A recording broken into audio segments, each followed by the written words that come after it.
کس کو کہتے ہیں؟ فتنے کا مطلب کیا ہے؟ ہماری زبان میں تو فتنہ کسی اور مطلب کے اندر استعمال ہوتا ہے، کسی اور معنی میں استعمال ہوتا ہے،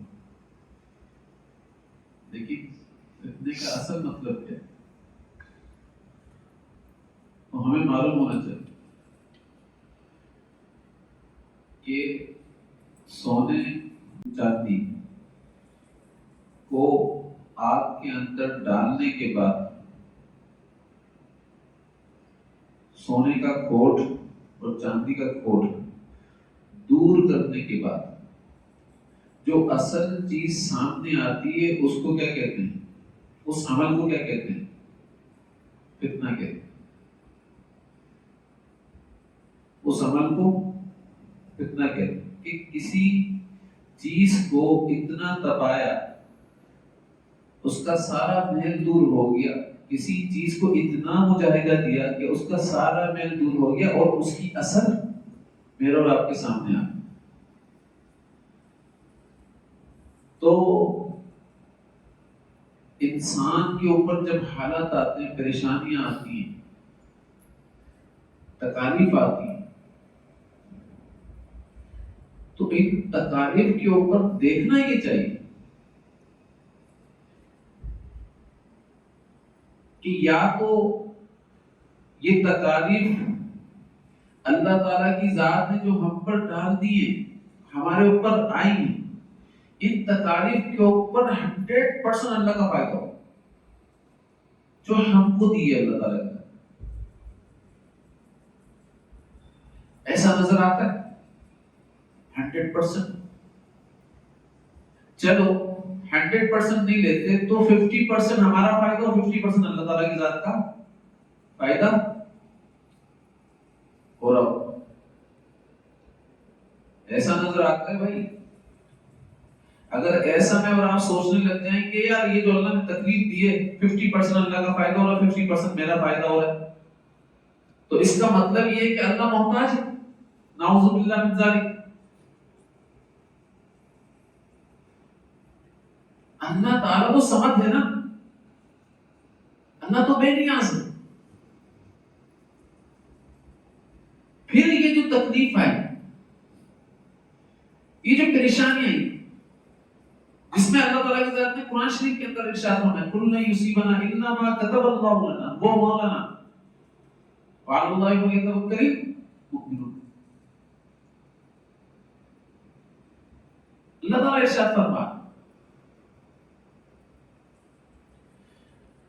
یہ جو لنا کا نام ہے نا، اس لنا کے لام نے بتا دیا کہ سارا کا سارا 100% جو فائدہ ہے نا اس تکلیف کے اندر 100% فائدہ بندے کا ہے، بندے کا فائدہ۔ یہ جو آزمائش آ رہی، یہ جو پریشانی آتی، یہ جو بیماری آتی، ان سب میں فائدہ کس کا ہو رہا ہے؟ اللہ تعالیٰ کی ذات نے بتا دیا ہے کہ بھائی بندے کا فائدہ ہے، 100% بندے کا فائدہ۔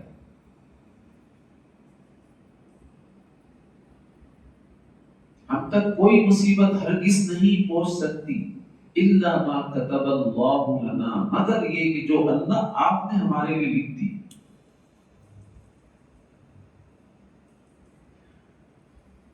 مصیبت پہنچ گئی، لیکن کہنا کیا ہے اس مصیبت کے اندر؟ اللہ تعریف دے رہے بھائی ہوا مولانا کہہ دینا، اے اللہ آپ ہی ہمارے مولا ہیں، آپ ہی ہمارے والی ہیں، آپ ہی ہمارے مالک ہیں، آپ ہی ہمارے رب ہیں۔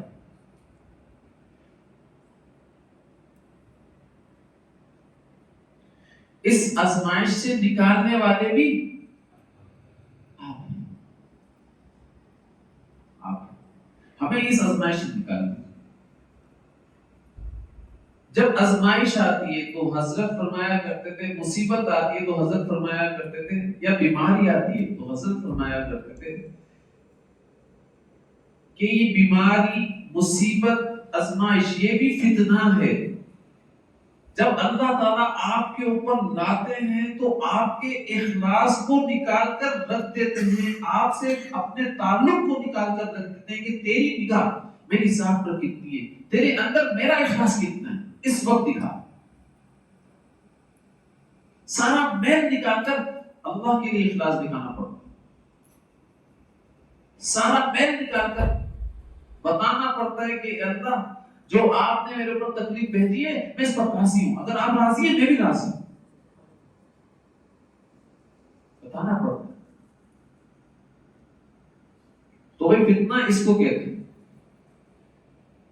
سمجھ رہے ہیں میری بات کو؟ حدیث شریف کے اندر جو فتنے کا لفظ یوز ہوا ہے وہ استعمال اس معنی میں ہے کہ جب دو لوگ آپس میں لڑ رہے ہوں اور اس وقت پتہ ہی نہ چل رہا ہو کہ حق پر کون, حق مشتبہ ہو جائے, تو اس وقت بھی حدیث شریف کے اندر آتا ہے کہ جب دو مسلمان بھی لڑ رہے ہوں اور حق مشتبہ ہو جائے, اس حالت کو بھی فتنہ کہتے ہیں, اس حالت کو بھی فتنہ کہتے ہیں.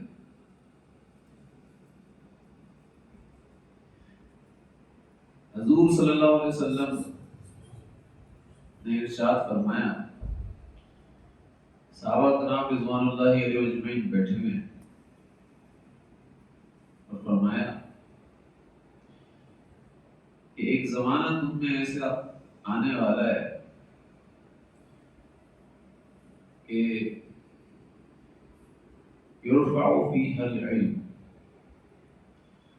ویکثر فیہ الحرج. کیا فرمایا کہ اس وقت علم کو اٹھا لیا جائے, علم کو اٹھا لیا جائے اور حرج کی کثرت ہو جائے گی. قیل یا رسول اللہ صلی اللہ علیہ وسلم ومن حرج, قال رسول اللہ صلی اللہ علیہ وسلم القتل. صحابہ کرام نے پوچھا یا رسول اللہ صلی اللہ علیہ وسلم حرج کیا ہے, حرج کس کو کہتے ہیں, حرج کس کو کہتے ہیں؟ فرمایا حرج کہتے ہیں قتل کو. کس کو کہتے ہیں؟ قتل کو. قتل و غارت گری عام ہو جائے گی.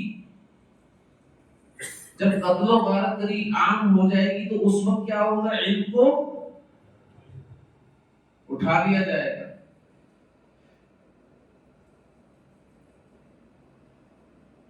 پھر دوسری حدیث کے اندر آپ صلی اللہ علیہ وسلم نے فرمایا,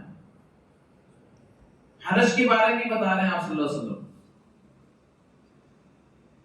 کہ یا رسول اللہ حرج کس کو کہتے ہیں. تو صحابہ کرام جب پوچھ رہے ہیں تو آپ صلی اللہ علیہ وسلم حرج کی تعریف کر رہے ہیں کہ حرج کہتے ہیں کہ جب قاتل کسی کو مارنا اس کو پتہ ہی نہ ہو میں کیوں قتل کر رہا ہوں, اور مقتول کو بھی پتہ نہ ہو کہ میں کیوں مارا جا رہا ہوں, مقتول کو بھی پتہ نہ ہو کہ میں کیوں مارا جا رہا ہوں.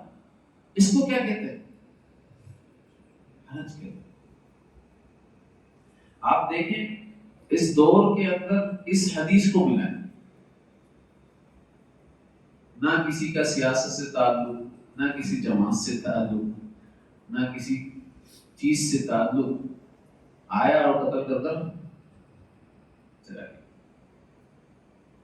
اس کو پتہ ہی نہیں میں کیوں قتل ہوا, اس کو پتہ ہی نہیں. مقتول کو پتہ ہی نہیں ہے کہ میں کیوں قتل ہوا, قاتل کو پتہ نہیں میں نے اس کو کیوں مارا.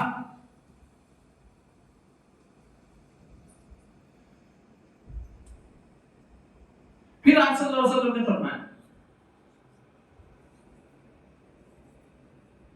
کہ ایک وقت ایسا آئے گا, فتنے کے دور کی نشانی بتا رہا ہوں, ایک وقت ایسا آئے گا کہ جتنے کافر لوگ ہیں, جتنے کافر لوگ ہیں وہ اپنے دسترخوان پر دعوت دیں گے مسلمان کو, آ جاؤ کھانے دو, ہمارے دسترخوان پر مسلمان بکھرے پڑے ہوئے, آ جاؤ جس نے کھانا ہے. جیسے تم اپنے دسترخوان پر دعوت دیتے ہو کھانے کی، ایسے ہی کافی لوگ تمہیں کھانے کے لیے دعوت دے رہے ہوں گے ایک دوسرے کی. پہلے جنگ عظیم کے بارے میں آپ تاریخ پڑھ کر دیکھ لیں، ایسے ہی ہوتا تھا. شام تمہارا، مصر ہمارا، عراق تمہارا، ایران ہمارا. ایران تیرا تجھ کو دیا، ابھی دسترخوان پر ایران پڑ رہا ہے. عراق تجھ کو دے دیا، یہ دسترخوان پر عراق پڑ رہا ہے. افغانستان تجھ کو دے دیا، یہ دسترخوان پر افغانستان پڑ رہا ہے. فلسطین تیرا ہو گیا، یہ دسترخوان کے اوپر پڑ رہا ہے.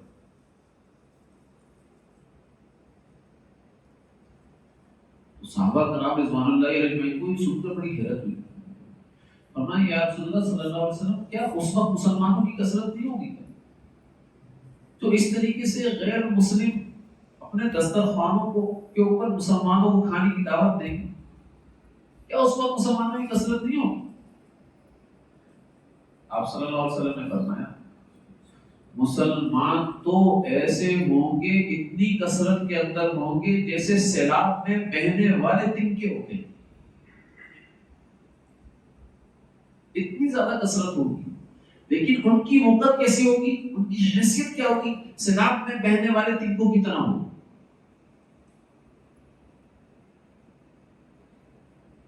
آج آپ دیکھ لیں مسلمان کتنی کثرت کے اندر ہے، لیکن حیثیت کیا ہے؟ سیلاب میں بہنے والے تنکوں کی طرح.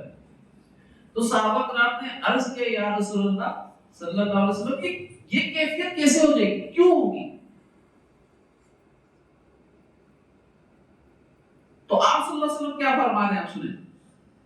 آپ صلی اللہ علیہ وسلم فرما رہے ہیں کہ اس وقت مسلمان تو کثرت میں ہوں گے، لیکن جب دین ان کے اندر سے نکلے گا تو اللہ تعالی کافروں کے اندر سے ان کا روب نکال دیں گے، اور جس کی وجہ سے وہ کمزور اور بزدل ہو جائیں.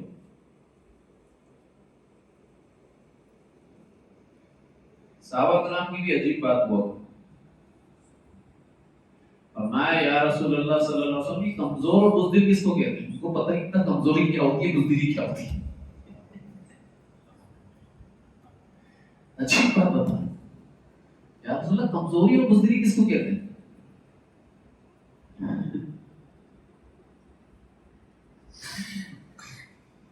فرمایا کمزوری اور بزدلی اس بات کو کہتے ہیں کہ مسلمان موت سے ڈرنے لگیں گے اور مال کی محبت ان کے دل کے اندر پیدا ہو جائے. موت سے ڈرنے لگیں. بھائی بتاؤ سچ سے، موت نام کس چیز کا ہے؟ اللہ سے ملاقات کا. تو کیا فرما رہے ہیں آپ صلی اللہ علیہ وسلم کہ مسلمان موت سے ڈرنے لگیں گے، اللہ سے ملاقات کرنے سے ڈرنے لگیں گے.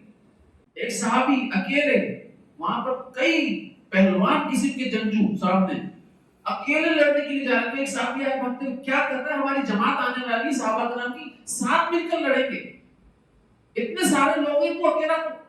فرمایا تو مجھے اللہ تعالیٰ کی ذات کی ملاقات سے مت روک، ان پہلوانوں کی وجہ سے تو میں اللہ کی ذات سے ملاقات کرنے جا رہا ہوں، تو مجھے اللہ کی ملاقات سے مت روک. مطلب ان کو پتہ ہی نہیں تھا بزدلی کیا ہوتی ہے. بزدل نہیں تھے، جو اپنے اندر اللہ کی ملاقات کا شوق لے کر چلا کرتے تھے. آپ کو معلوم ہے نا حضرت صاحب رضی اللہ تعالی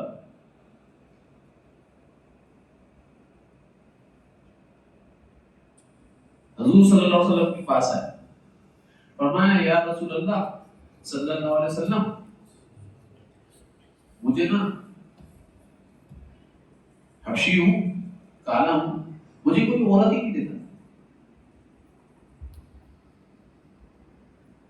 شادی نہیں ہو رہی میری. فرمایا اچھا فلاں جگہ جاؤ، فلاں جگہ جا کر بولو کہ رسول صلی اللہ علیہ وسلم نے مجھے بھیجا ہے اور کہا ہے کہ آپ کی لڑکی سے میرا نکاح کرو. اپنی لڑکی سے میرا نکاح کرو.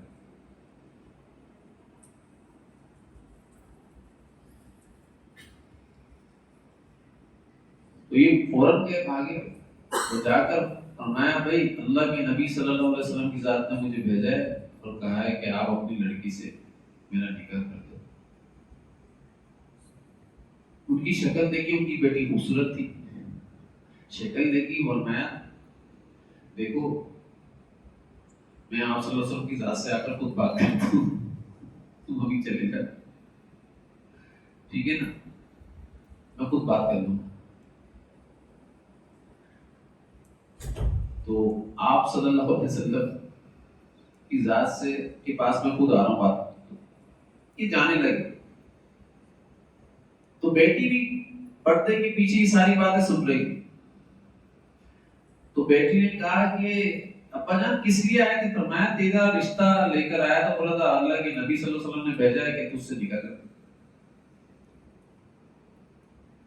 فرمایا ابا جان اس کی شکل کے اوپر مت جائیں، یہ دیکھیں بھیجا کس نے، اس کی شکل پر مت جائیں،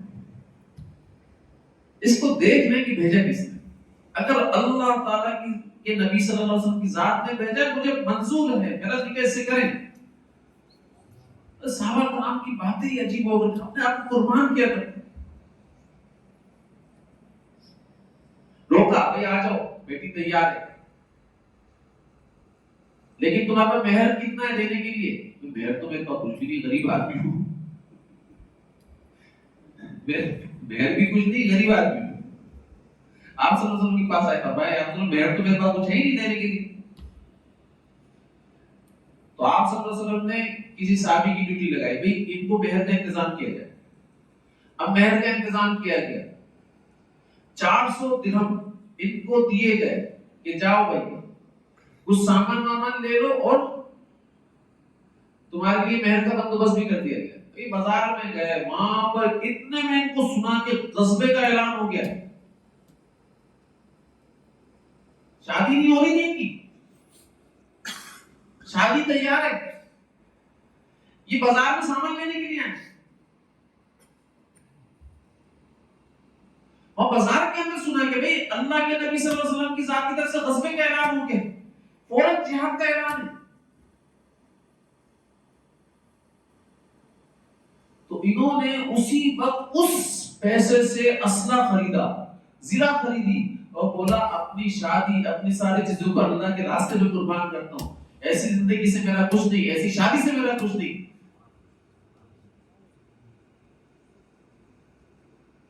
اور اسی شادی کے اندر یہ شہید، مطلب اسی جہاد کے اندر یہ شہید.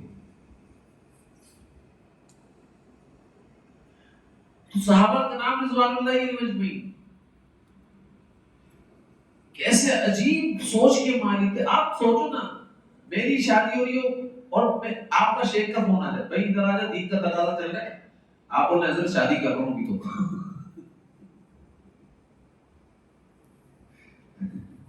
کوئی دین کا تقاضا وغیرہ نہیں بھائی حضرت،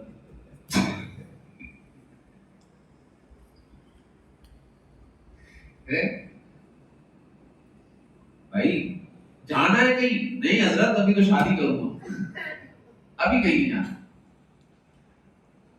وہاں جذبہ دیکھیں آپ، یہ ایک صحابی کا جذبہ نہیں تھا، یہ سارے صحابہ کا نام رضوان اللہ علیہ کا جذبہ تھا. یہ سارے صحابہ کا نام رضوان اللہ علیہ کا جذبہ تھا. اور ایسا ہی جذبہ ہوا کرتا تھا ان کا. پھر اللہ انعامت کی بارش بھی کیا تھا. تو صحابہ کرام کو بزدلی کا نہیں معلوم تھا کہ بزدل کس کو کہتے ہیں، کمزوری کس کو کہتے ہیں، اس کا پتہ ہی نہیں تھا. ہمارے حضرت فرمایا کرتے تھے دیکھو جو شیر ہوتا ہے نا وہ خون پینے سے طاقتور ہوتا ہے. جانوروں کو خون پیتا ہے اور طاقت آتی ہے، اور طاقت بھی ایسی آتی ہے کہ وہ دریا کے خلاف چلتا ہے، سمندر کے خلاف چلتا ہے. اتنی طاقت ہوتی ہے کہ اس کو اڑا نہیں سکتا کوئی، ایسی طاقت ہوتی ہے.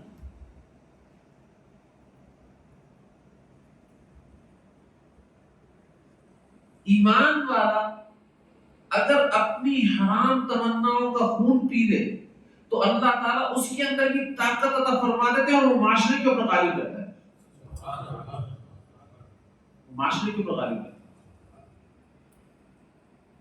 اس کے اوپر معاشرے کا غلبہ نہیں ہو سکتا کہ معاشرہ اس کے اوپر غالب ہو جائے، ایسا نہیں ہو سکتا، ایسا اللہ تعالیٰ نہیں کریں گے۔ تو حضرت فرمایا ہی کرتے تھے کہ بھائی اپنی حرام تمناؤں کا خون پیو، اپنی ناجائز تمناؤں کا خون پیو، اور جب تم خون پیو گے طاقت آئے گی۔ اس لیے مومن بندہ بزدل نہیں ہوتا، نہ مومن بندہ کمزور ہوتا۔ پھر حضور اکرم صلی اللہ علیہ وسلم نے جو میں نے آیت پڑھی ہے، اسی آیت کی تشریح کر رہا ہوں۔ فرمایا یا رسول اللہ صلی اللہ علیہ وسلم اس دور کے اندر ہم کریں کیا؟ ایسا اگر دور مل جائے تو کریں کیا؟ فرمایا بھائی اپنے گھر کو لازم پکڑ لینا اور اپنے گھر کے لیے بوریا بن جانا، ٹانٹ بن جانا، ٹانٹ، گھر سے باہر نہیں نکلنا اور اپنے ہتھیاروں کی ٹانٹیں توڑ دینا۔ یا رسول اللہ صلی اللہ علیہ وسلم یہ جو آیت آپ نے سنائی، یا ایھا الذین آمنوا علیکم انفسکم لا یضرکم من ضل اذا اهتدیتم الی اللہ مرجعکم جمیعا فینبئکم بما کنتم تعملون، یہ بات سمجھ میں نہیں آ رہی۔ دوسری آیت ہے کنتم خیر امۃ اخرجت للناس تأمرون بالمعروف وتنہون عن المنکر۔ ایک آیت کے اندر فرمایا جا رہا ہے کہ امر بالمعروف کرتے رہنا، نہی عن المنکر کرتے رہنا، اور دوسری آیت کے اندر فرمایا جا رہا ہے کہ نہیں اپنے نفس کو لازم پکڑ لینا۔ بھائی یہ بات سمجھ میں نہیں آئی۔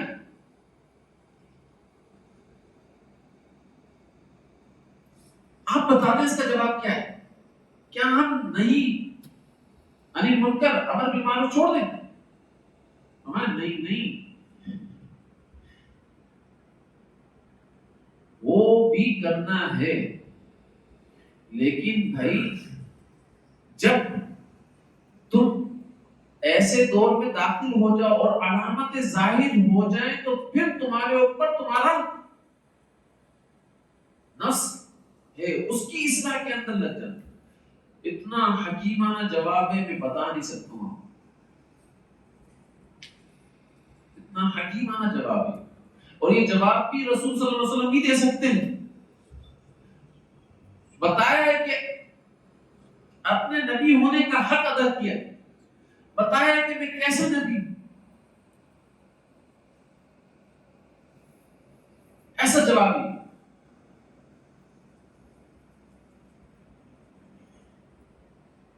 علامت کیا ہے؟ جو کہ علامت ابھی ظاہر نہیں ہوئی ہے۔ پہلی علامت کیا ہے؟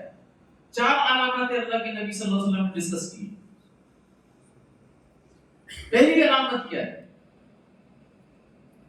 پہلی علامت یہ کہ مال کی محبت کے جذبہ اتنا زیادہ ہو جائے کہ بندہ اندھا ہو جائے، مال کی محبت میں لگا ہو اور بخل کی اطاعت ہو رہی، کس کی اطاعت ہو رہی؟ بخل کی اطاعت ہو رہی۔ ماشاءاللہ سے اس دور کے اندر ابھی ایسی علامت ظاہر نہیں ہوئی کہ بندہ اللہ کے حکموں کے اوپر خرچ نہ کر رہا ہے اللہ کے حکم پر خرچ، جس کو اللہ تعالیٰ کی ذات دے رہے ہیں، استطاعت دے رہے ہیں، وہ خرچ کرتا ہے ماشاءاللہ سے۔ ایسی بخل کی اطاعت نہیں آئی، لیکن مال کی محبت آ گئی بہت زیادہ۔ مال کی محبت میں ایسا اندھا ہوتا ہے کہ اس کو پتہ ہی نہیں چلتا کہ کیا کرنا ہے کیا نہیں کرنا۔ آپ دیکھیں عجیب عجیب قسم کے مشتبہ بزنس آ رہے ہیں جن کے بارے میں علماء حضرات کی بھی ابھی رائے نہیں آئی ہے، کیونکہ وہ بزنس ہی مشتبہ ہے۔ تو مشتبہ بزنس ہونے کی بنیاد پر علماء حضرات اس کو ابھی کھوج ہی رہے ہیں کہ بھئی اس میں حکم کیا صادر کریں۔ پھر بہت ساری چیزیں ایسی چل رہی ہیں مارکیٹ کے اندر. تو یہ سارا کیا ہے؟ مال کی محبت، مال کی محبت، اور کچھ نہیں ہے، اور کچھ نہیں.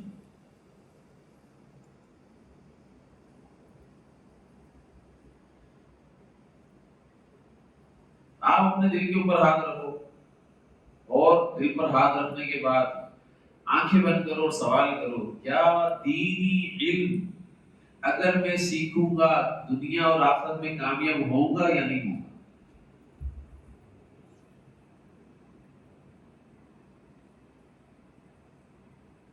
صرف یہ سوال کرو، دینی علم میں سیکھوں گا دنیا میں کامیاب ہوگا یا نہیں ہوگا، اور آخرت میں کامیاب ہوگا یا نہیں ہوگا؟ صرف یہ سوال. مقصد کیا ہے؟ دونوں جگہ کامیاب ہونا نا، دونوں جگہ کامیاب ہونا. اس کو کہتے ہیں دنیا اور آخرت کی بھلائی، کہ اللہ تعالیٰ آپ کو ایسا علم عطا کر دے کہ آپ اس علم کے اوپر عمل کرنے کی وجہ سے دنیا کو بھی قابو میں کر لو، دنیا پر بھی غالب ہو جاؤ اور آخرت کے اوپر بھی غالب ہو جاؤ. اس کو کہتے ہیں ربنا آتنا فی الدنیا حسنہ وفی الآخرۃ حسنہ وقنا عذاب النار. اس کو کہتے ہیں. اس کا مطلب یہ نہیں کہ دنیا میں رہنے کے لیے دنیا کو بھی حاصل کرنا ہے، دنیا میں رہنے کے لیے دنیا کے فنون کو بھی حاصل کرنا ہے. اس کا مطلب یہ نہیں تھا. اس کا مطلب تو یہ تھا کہ تم دینی علم ایسے حاصل کرو کہ اس علم پر عمل کرنے والے بن جاؤ، اور عمل کرنے کے بعد دنیا پر بھی غالب ہو جاؤ اور آخرت پر بھی غالب ہو جاؤ. یہ صحابہ کرام نے کر دکھایا. یہ صحابہ کرام نے کر دکھایا رضوان اللہ علیہ اجمعین. لیکن ہم آیتوں کے مفہوم کو غلط لے کر جاتے ہیں، بیان ہی غلط کرتے ہیں.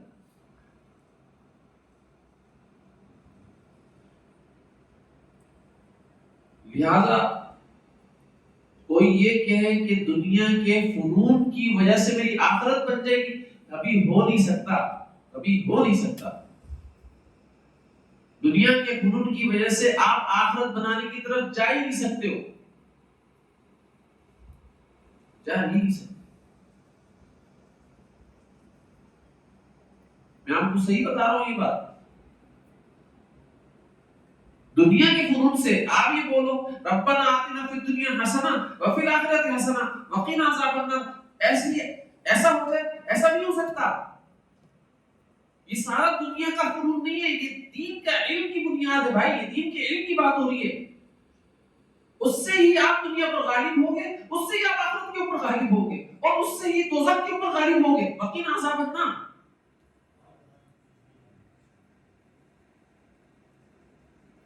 دوزخ جب ہی کہے گی نا چلیے سے گزر جا، تیرے نور کی وجہ سے میں ٹھنڈی ہو رہی.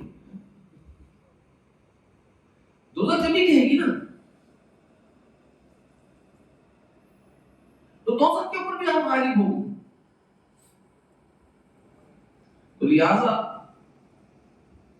ہمارے حضرت فرمایا کرتے تھے کہ بھئی اللہ تعالیٰ کی نبی صلی اللہ علیہ وسلم نے جو فرمایا یہاں پر تشریح کر رہے تھے، کیا پہلا علامت کیا کہ دنیا مطلب مال کی محبت ہوگی اس وقت بہت زیادہ، اور آدمی بخل کی اطاعت کرے گا. پھر فرمایا آپ صلی اللہ علیہ وسلم نے کہ نفسانی خواہشات کے اوپر بندہ عمل کر رہا ہوگا. نفسانی خواہشات کے اوپر بندہ عمل کر رہا ہوگا.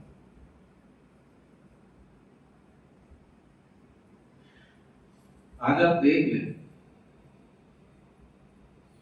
کہ ہم ضرورت کے اوپر پریشان نہیں ہیں. اللہ کی قسم ضرورت کے اوپر ہم پریشان نہیں ہیں. ہم نفسانی خواہشات پر پریشان ہیں.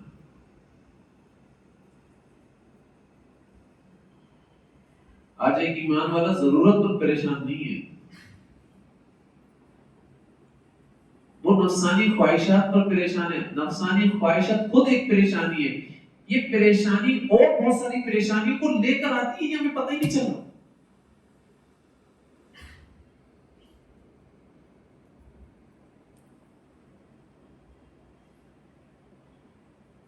اگر نفس کو زیر کرنا ہے، نفس کو قید کرنا ہے، نفس کو غلام بنانا ہے، اللہ والوں کی صحبت میں رہنا شروع کر دو. حضرت فرمایا نفس غلام ہو جائے گا.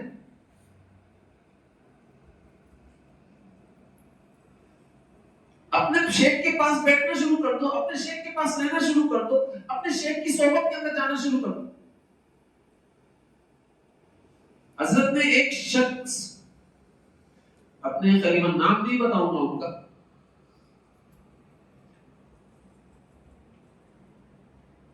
ان کو خلافت دی تو انہوں نے نا حضرت کے ٹائم کے اوپر اپنی مجلس جمانا شروع کر دی. جو حضرت کی خانقاہ کا ٹائم تھا اس ٹائم پر اپنی مجلس جمانا شروع کر دی، اپنے بیانات کرنا شروع کر دیے. تو حضرت کو بتایا کہ حضرت کو اتنا صدمہ ہوا، ہم بھی سن رہے تھے اس وقت، اتنا صدمہ ہوا. حضرت نے فرمایا جو اپنے شیخ کی خانقاہ کو، اپنے شیخ کی مجلس کو چھوڑ کر اپنی مجلس کو گرم کرے گا، اس کی گرمیاں بھی سردیاں ہوں گی، اس کی گرمیاں بھی سردیاں ہوں گی.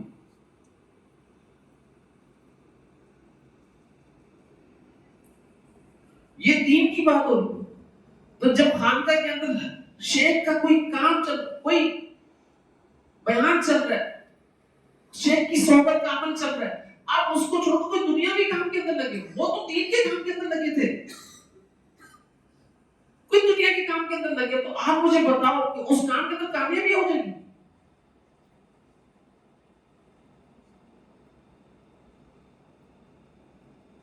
ناکامی ہوگی، ناکامی. اور یہی ناکامی اور بہت ساری چیزوں کی ناکامیوں کا باعث بن جائے گی. یقین کریں، یہ نفسانی خواہشیں، یہ لوگوں کو نفسانی خواہشات سے نکالنے کا عمل نہیں ہے، بلکہ اپنی نفسانی خواہش کو پورا کرنے کا عمل ہے. یہ حضرت نے بتایا.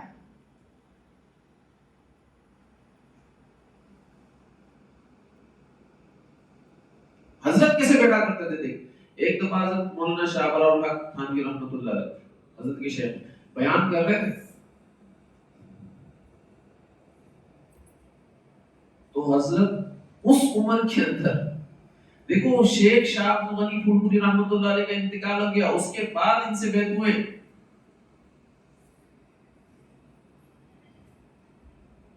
وہ بیان کر رہے اور حضرت دو زانو ہو کر بیٹھے ہوئے، دو زانو ہو کر بیٹھے.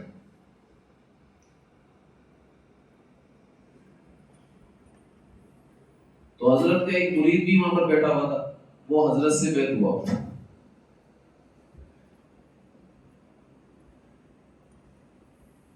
بیان سنا، بیان جیسے ہی ختم ہوا فوراً حضرت سے کے پاس آئے، ہاتھ ملانے لگے. حضرت نے اس کے ہاتھ مل کیا.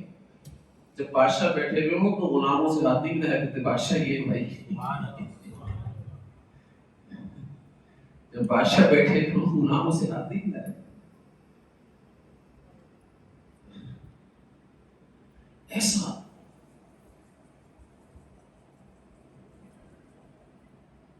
تو دوستو شیخ کی صحبت کو بھی سنو.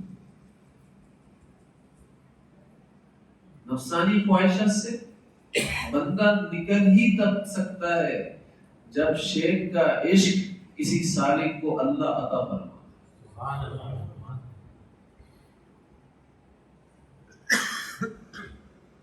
حضرت فرمایا کرتے تھے، ایک دفعہ فرمانے لگے کہ بھائی جب تم شیخ کی صحبت میں آ رہے ہو تو اس کا آنے کا ادب یہ ہے، اس کا آنے کا ادب یہ. کوئی سالک مشکل ہو جائے گا اس کے لیے، اس کا آنے کا ادب یہ کہ اللہ تعالیٰ کی بارگاہ میں 5 منٹ تک ہاتھ اٹھا کر دعا کرو کہ اللہ مجھے معاف فرما دے، مجھے معاف فرما دے، میں اپنے شیخ کے خانقاہ کے اندر جا رہا ہوں، کہیں میرے گناہ کی نوست ایسی ہو کہ شیخ کے اوپر جو برود ہو رہا ہے، جو فیضان آ رہا ہے اس کی قلب کے اوپر، اس سے میں محروم کر دی جاؤں اپنی گناہ کی نوست کی وجہ سے، مجھے معاف فرما۔ اور جب تک ہم یہ دعا نہیں کریں گے رب اغفر وارحم وانت خیر الراحمین، یہ دعا کر کے شیخ کی صحبت کے اندر جایا کرو، اس کے پاس خانقاہ کے اندر بیٹھا کرو، رب اغفر وارحم وانت خیر الراحمین۔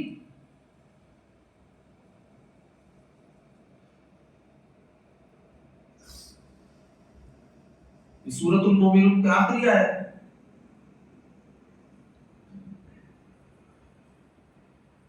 یہ دعا پڑھو،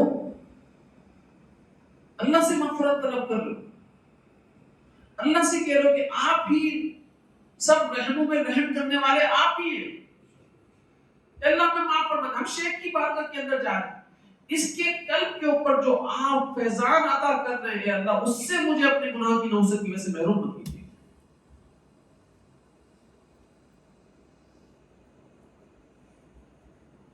شیخ کے قلب کے اوپر جو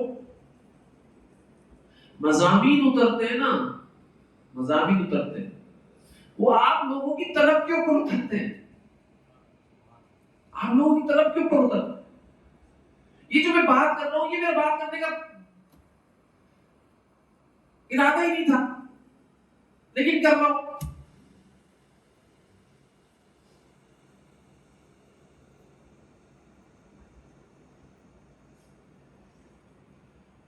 حضرت فرمایا کرتے تھے کہ شیخ کے قلب کے اوپر جو مضامین اترتے ہیں وہ آپ کی طلب کے اوپر اترتے ہیں بھائی، آپ کے لیے اتر رہے ہوتے ہیں۔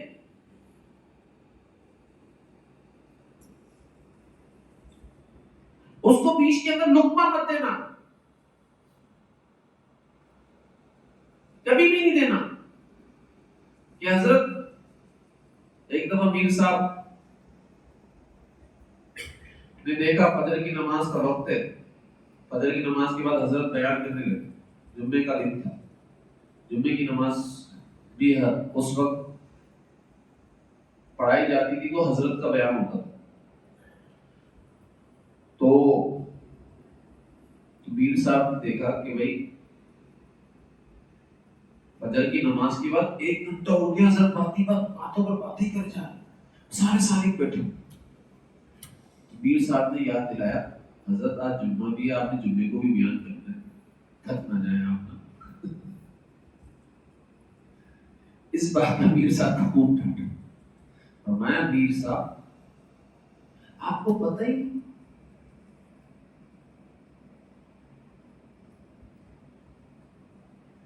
کہ یہ بادل کب آ جائیں بھائی، جب بادل آ جائیں شیخ کے قلب کے اوپر اللہ کی معرفت کے بادل آ جائے تو اس بادل کے بوجھ کو شیخ لے کر نہیں چل سکتا،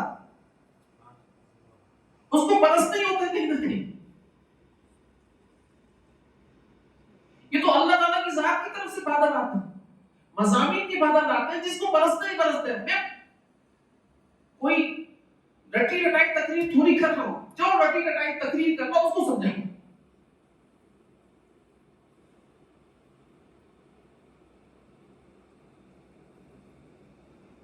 بھائی۔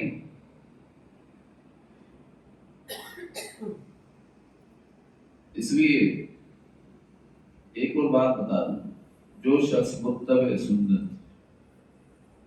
اس کا تعلق کسی شیخ سے ہو جائے اور وہ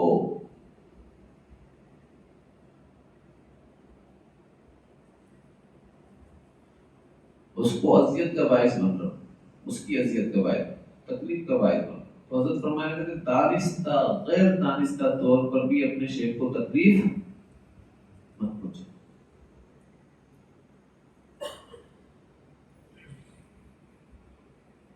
پھر فرمایا کہ جو شخص اپنے شیخ کو دانستہ طور پر غیر دانستہ طور پر تکلیف پہنچاتا ہے، ہو سکتا ہے کہ اس کے اوپر کافر سے بڑا عذاب ہے۔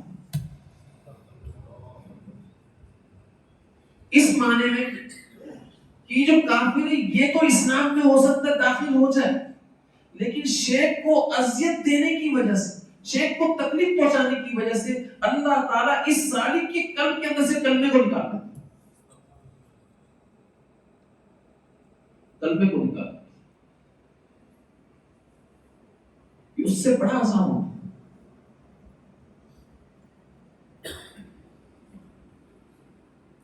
میں اپنے شیخ کے فرمودات آپ کے سامنے رکھ رہا ہوں، بیان کر،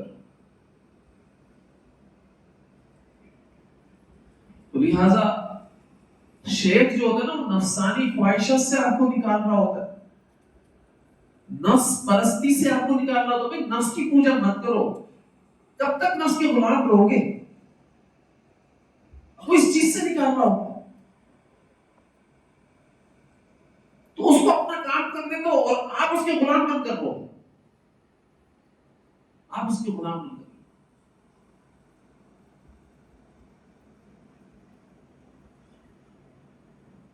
حضرت فرمایا کرتے تھے کہ بھائی شیخ کے ساتھ رہنا آسان نہیں ہے، بہت مشکل، بادشاہوں کے ساتھ رہنا آسان ہے۔ شیخ کے ساتھ رہنا آسان نہیں ہے، بادشاہوں کے ساتھ رہنا آسان ہے۔ پھر فرمایا کرتے تھے کہ شیخ کے ساتھ تو دور کی بات ہے، شیخ کے غلاموں کے ساتھ رہنا آسان نہیں ہے۔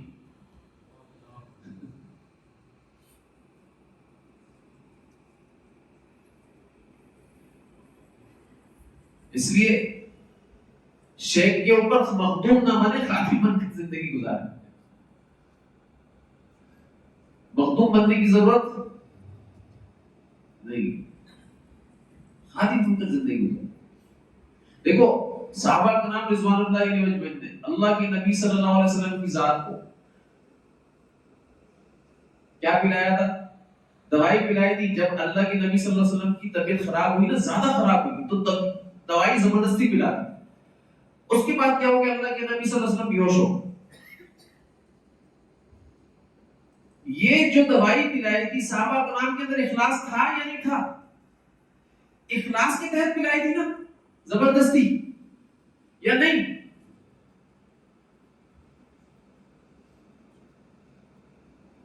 یہ جو تکلیف ہوئی ہے یہ کس لیے دی گئی ہے؟ یہ اس لیے کہ اللہ کے نبی صلی اللہ علیہ وسلم کی طبیعت صحیح ہو جائے، اس لیے نا۔ جیسے ہی ہوش میں فرمایا کس کس نے مجھے دوائی پلائی، جس نے مجھے دوائی پلائی ہے وہ بھی یہ دوائی پی، سب کو پلائی پھر اللہ کے نبی صلی اللہ علیہ وسلم۔ محدثین حضرات فرماتے ہیں کہ اگر اللہ کے نبی صلی اللہ علیہ وسلم سب کو دوائی نہیں پلاتے تو صحابہ کرام سے اللہ تعالیٰ کی ذات انتقام لینے پر آ گئے کہ میرے نبی کو دانستہ نہیں غیر دانستہ طور پر بھی تکلیف کیسے دی۔ دانستہ سوچ سکتے صحابہ کرام تکلیف دے سکتے ہیں؟ غیر دانستہ طور پر اخلاص کے ساتھ، اخلاص تھا، اس لیے حضرت فرمایا کرتے تھے دیکھ لو اپنے شیخ کو دانستہ اور غیر دانستہ دونوں طور پر تکلیف، اس کی دلیل حدیث میں موجود ہے۔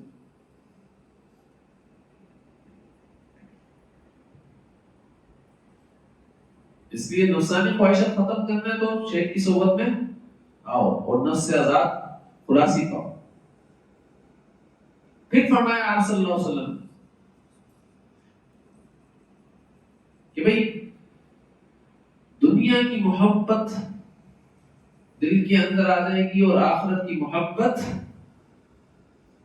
نکل جائے گی۔ دنیا کی مقت اور حیثیت دل کے اندر آ جائے گی اور آخرت کی حیثیت نکل جائے گی۔ آج میں اور آپ سمجھائیں نا، یار دیکھو ہمیں ایک دن مرنا ہے، یار اس کے لیے کچھ کام کر لو، لوگوں کو سمجھانے، اپنے گھر والوں کو سمجھانے جاتے ہیں، اپنے رشتہ داروں کو سمجھانے جاتے ہیں، دوسرے غیر تو دوسری بات ہے۔ تو فرماتے کیا جواب کیا دیتے ہیں؟ ارے بھائی دیکھو ہمیں دنیا کے ساتھ بھی چلنا ہے بھائی، کیا دنیا کو چھوڑ دیں؟ ارے دنیا کو چھوڑنے کا کب کہہ رہے ہیں بھائی؟ ہم تو دنیا کے اشتغال کو، دنیا کی مشغولیت کو کم کرنے کو کہہ رہے ہیں۔ ہم یہ بولے دنیا کی مشغولیت کو کم کرو اور آخرت کی مشغولیت تھوڑی سی بڑھاؤ۔ ہم نماز کو پڑھتے ہیں، ہم ہم روزے تو رکھتے ہیں، ہم مال خرچ تو کرتے ہیں، ہم ساری چیزیں تو کرتے ہیں. لوگوں نے اس کو دین سمجھا ہوا ہے، غلط فہمی کا شکار ہے. غلط فہمی کا شکار، یہ دین نہیں ہے. صرف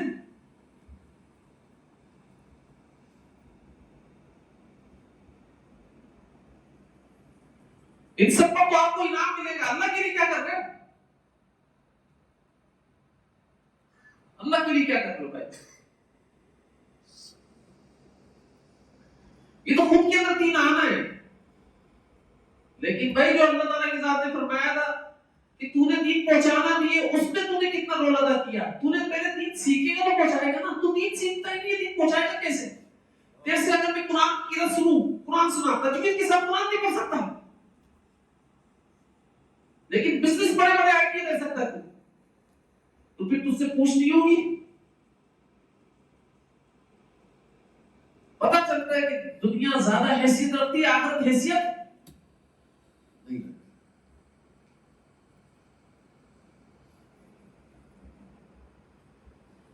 اور چوتھی علامت،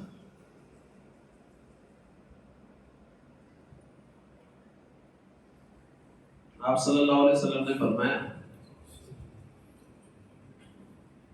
ہر بندہ اپنی رائے کو ہی معتبر سمجھے گا. بھائی مجھ سے زیادہ عقل مند کوئی نہیں، میری رائے کی حیثیت ہے بس. بیوقوف ایسے کر رہا ہوں.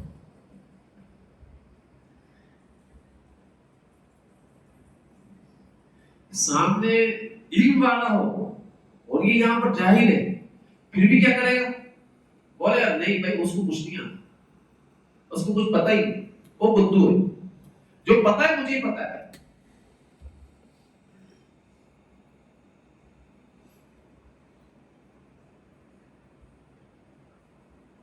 ارے بھائی دین کا علم جاننے والے کو جتنا معلوم ہوتا ہے نا، اور جتنا اللہ تعالیٰ، آپ مجھے صرف اتنی سی بات بتاؤ، جو دین کا علم رکھتے ہیں پھر اس کے بعد کسی شیخ کی صحبت میں رہ کر معرفت کا علم بھی رکھنا شروع کر دیتے ہیں، تو معرفت کس کو کہتے ہیں؟ خالق کا بندے کے اوپر کھلنا. معرفت کس کو کہتے ہیں؟ خالق کے رازوں کا بندوں کے اوپر آشکارا ہو جانا. خالق جب اپنی ذات کو بندے کے اوپر کھول رہا ہے، تم تو مخلوق ہو، تمہارا کو نہیں کھول سکتا کیا؟ تم نہیں کھول سکتے اس کے اوپر. کیا سمجھا پھر آپ نے؟ اسلام کی لائن کو کیا سمجھا؟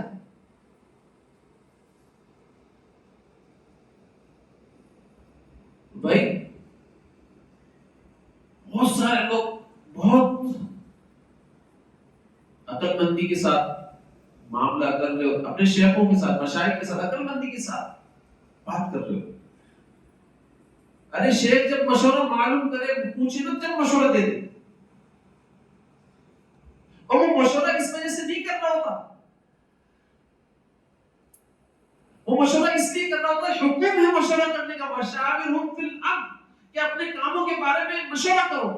تو مشورہ اس لیے کرنا ہوتا ہے کہ اللہ تعالیٰ کی ذات کے حکم کو پورا کرنا ہوتا ہے، پھر برکت حاصل کرنی ہوگی اس حکم کو پورا کر کے. اسے کیونکہ اس حکم کے بعد برکت ہے.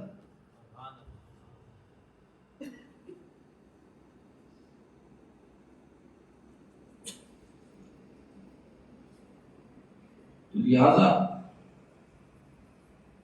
آپ دیکھ لیں آج بڑے بڑے جو رائے رکھنے والے لوگ بولتے ہیں 1400 سال کے اندر جو بزرگ ہیں انہوں نے دین سمجھا نہیں، ہم نے دین سمجھا. ان کو کہاں دین کا پتا تھا؟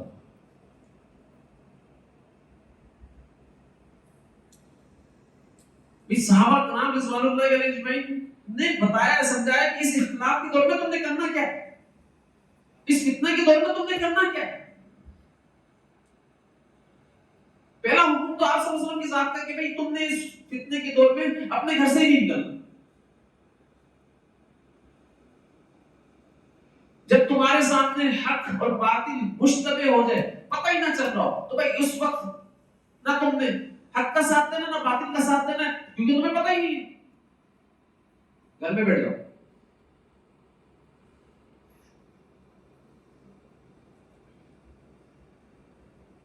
اپنے دروازوں کی تاندے توڑ دو، اپنے گھر کی ٹانٹ بن جاؤ.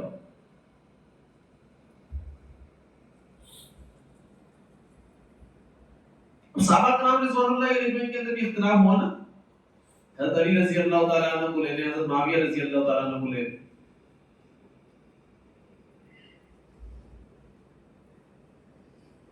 اس وقت میں صحابہ کرام نے اس حدیث کے اوپر عمل کر کر دکھایا، اور صحابہ کرام نے عمل اللہ تعالیٰ کی ذات نے صحابہ کرام سے کروایا یہ کہ بعد میں آنے والوں کے لیے ایک عملی مظاہرہ سامنے موجود ہو کہ بھائی اختلاف کے دور میں کرنا کیا ہے، کیا کچھ کر سکتے ہیں.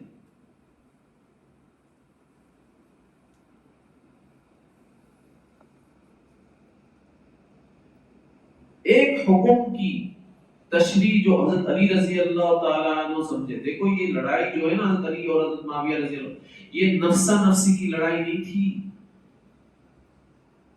یہ حب جاہ حب مال کی لڑائی نہیں تھی.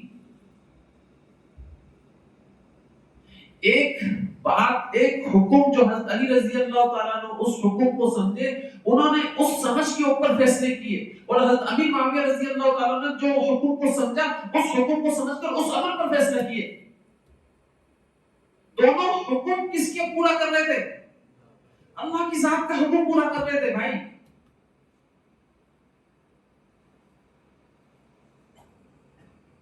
اور پھر جمہور کچھ صحابہ رضوان اللہ علیہ، حضرت عبداللہ بن عمر رضی اللہ تعالیٰ عنہ جیسے، وہ اپنے گھر کے اندر بیٹھ گئے. اس وقت دونوں میں سے کسی کا بھی ساتھ نہیں دیا. اور اسی طرح بہت سارے رضوان اللہ علیہ صحابہ کا نام اپنے گھروں میں تھے، کسی کا ساتھ نہیں دیا. تو کوئی آیا حضرت عبداللہ بن عمر رضی اللہ تعالیٰ عنہ کے پاس، فرمایا بھائی اللہ تعالیٰ کی ذات نے تو قرآن شریف کے اندر حکم دیا ہے کہ جب تک فتنہ باقی ہو اس وقت تک جہاد کرو جب تک فتنہ ختم نہ ہو. تو آپ گھر میں کیسے بیٹھے؟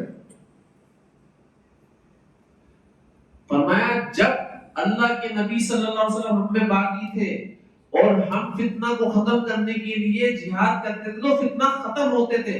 تم جو کر رہے ہو نا فتنہ بڑھ رہا ہے، ختم نہیں ہو رہے.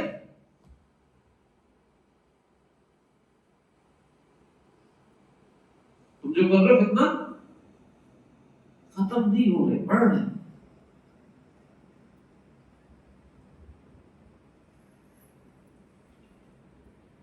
محدثین حضرات، ایک محدث نے فرمایا بڑا عجیب جملہ، امن کے دور میں حضرت عمر بن خطاب رضی اللہ تعالیٰ نے جو کیا اس اعمال کو، سارے اعمال کو لے لو، اور فتنے کے دور میں جو عبداللہ ابن عمر رضی اللہ تعالیٰ عنہ نے کیا اس کو لے لو.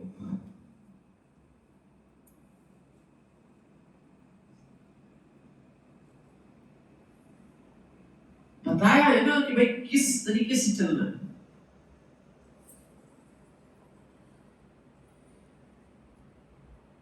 اب بعض بدھو قسم کے لوگ اس لڑائی کو اپنے گھر کی لڑائیوں کی طرح سمجھتے ہیں، اس لڑائی کو معاشرے کے اندر جو لڑائیاں ہوتی ہیں اس کی طرح سمجھتے ہیں، اور ان لڑائی کو اس پر محمول کر رہے ہوتے ہیں. ایسے احمد اور بیوقوف لوگ ہوتے ہیں.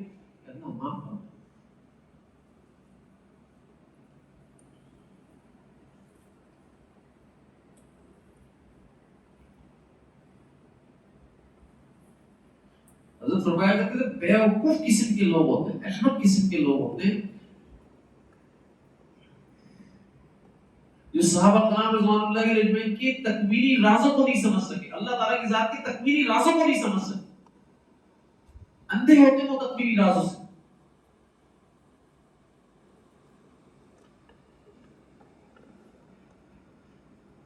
اس لیے دوستو جب یہ چار علامتیں ظاہر ہو جائیں تو اس وقت ہے اب کہاں بیٹھ جائیں؟ گھر کے اندر بیٹھ جائیں.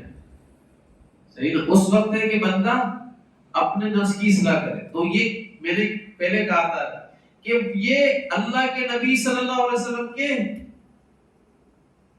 رسول ہونے کی حقانیت ہے، عظمت ہے کہ اللہ کے نبی صلی اللہ علیہ وسلم کیسا حکم کر رہے ہیں.